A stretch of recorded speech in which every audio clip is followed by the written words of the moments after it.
Ahoy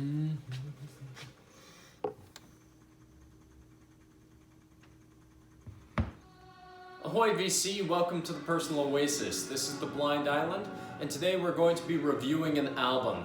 Now remember, this is completely my opinion, and if you have a different one, that's completely fine. Please let me know in the comments below, and let's start a dialogue. Now let's get on to the review.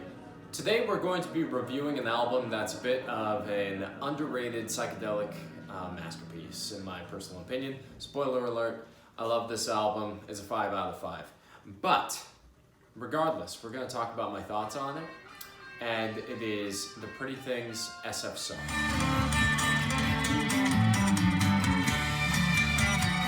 For a little background information on this album, it was released in 1968 near the tail end of the psychedelic movement. It did not receive a lot of airplay in the UK. It literally came out the month before the Beatles dropped their White Album, and a lot of bands were seeing psychedelic music as something that was passé and of a different time. Now it was all about getting back to roots, back to basics for people.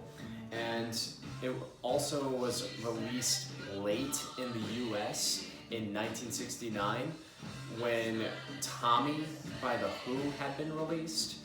And a lot of people were seeing this as a copycat of Tommy, even though this album had come out before, since this was one of the very first rock operas ever made.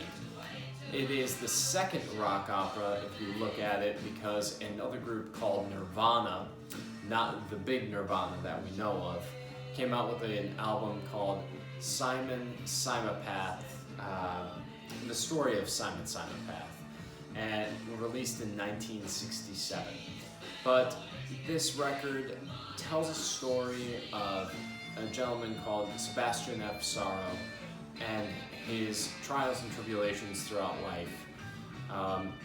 Very, very interesting story that they were never able to replicate the sounds live. They tried once at a concert playing with Arthur Brown, and to disastrous results. They couldn't play the music, so they had to actually try and lip sync it, but they were so high on acid that they completely botched every time they tried to play this music in concert or mime it in concert. So ultimately it became buried, and to a degree, while people are starting to talk about it more today, it still is a bit of a buried classic. Original UK copies of this go for around $450 to $600. And I don't have that type of money, so I bought a compilation that came out in the mid-70s called Real Pretty.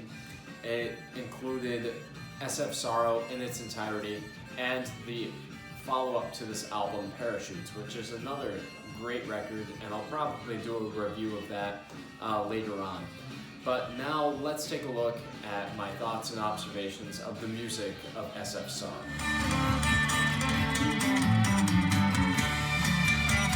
As far as my observations to this record, it obviously wears its influences heavy on its sleeve. If it weren't for the Beatles coming out with albums like Sgt. Pepper's Lonely Hearts Club Band, an album like this never would have been able to happen.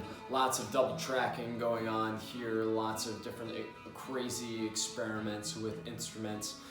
But what makes this one different from a lot of its contemporaries is how dark it is. A lot of people view psychedelic music as kind of the summer of love type of genre. It is all about free love and how drugs and love are going to save the world. However, these guys take a different bent, that introspection and drug taking might actually lead to insanity and madness rather than enlightenment.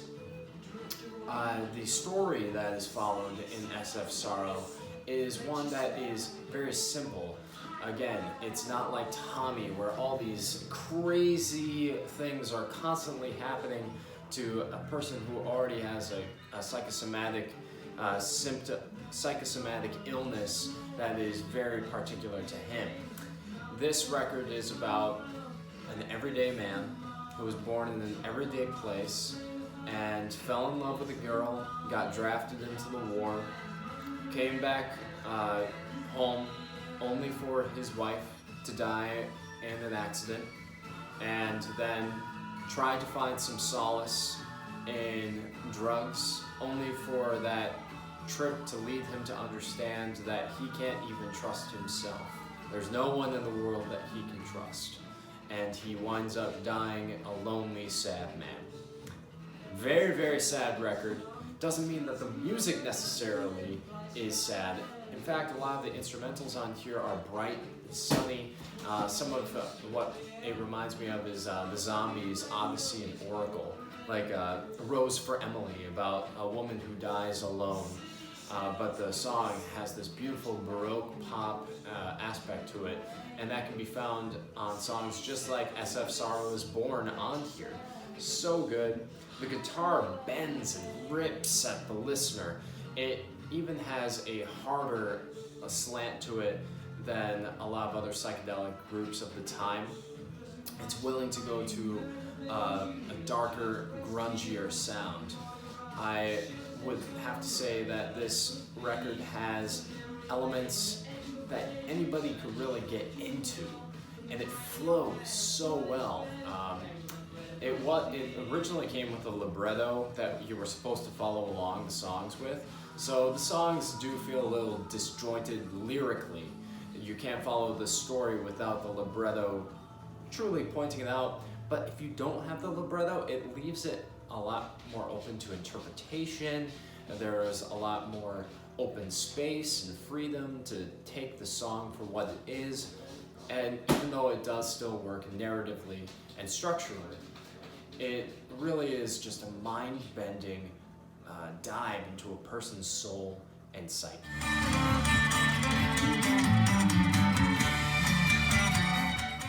Now, as far as the album highlights are concerned, I would have to say that SF Sorrow is Born, the first track on the album, is such a poppy, infectious tune. It will dig itself into your brain and not leave. It is so, so wonderful. I also love the song Balloon Burning. It has this proto-krautrock aspect to it, where the guitar just is pounding on two notes and continuing that throughout the entire song. Same thing with Old Man Going. These songs are really hard-hitting and really just emotionally draining. They hit you and won't let go. So those would have to be my album highlight picks of this week.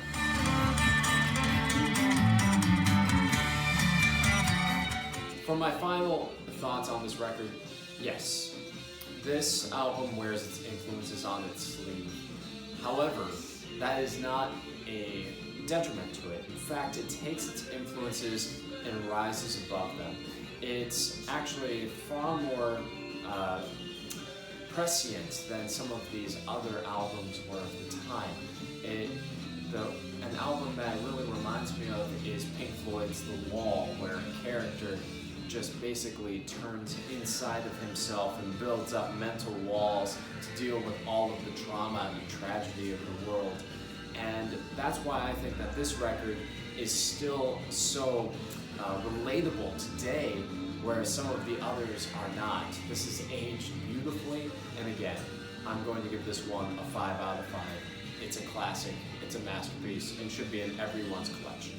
So what do you guys think? Have you listened to SF Sorrow by the Pretty Things? Do you think that it is a masterpiece? Are there any other underground psychedelic classics that you would like to discuss? Please let me know in the comments below, and I hope you have a great day on your own personal oasis. Cheers.